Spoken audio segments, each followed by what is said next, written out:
శ్రీనివాస్ గారు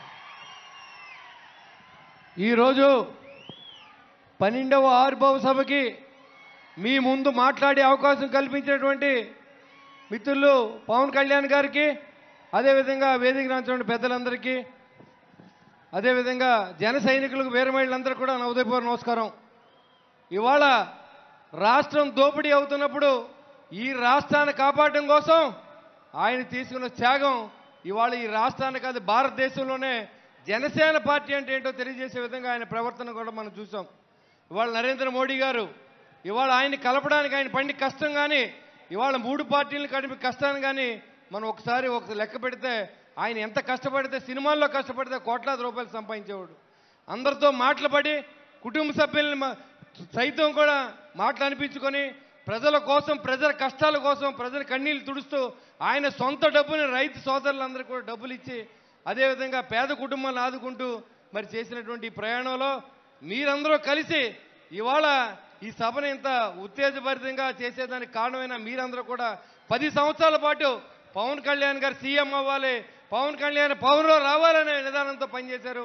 ఇవాళ మరొక పార్టీ అయితే ఏది కూడా ఒక్కసారి ఓడిపోతే మళ్ళీ కనపడిన మన దరిదాపులో కూడా కనపడదు.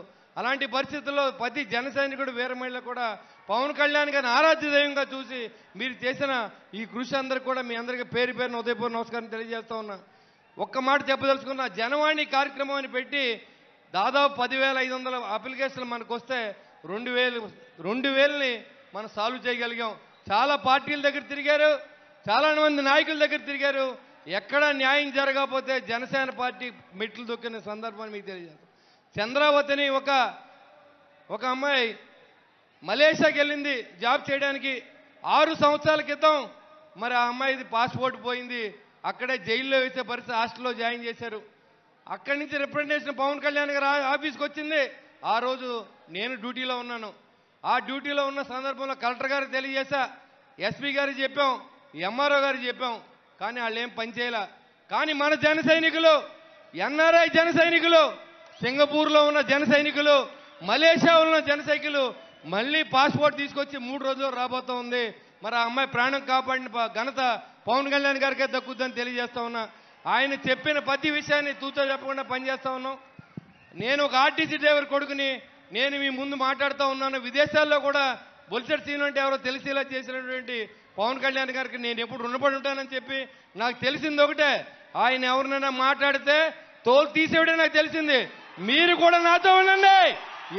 ఈరోజు తొక్కిపెట్టి నారదీస్తానని చెప్పి అప్పుడు ముఖ్యమంత్రి హోదాలో ఉన్న మనిషిని, ధైర్యంగా ఉన్నటువంటి పవన్ కళ్యాణ్ గారికి మీరందరూ సపోర్ట్ చేయండి.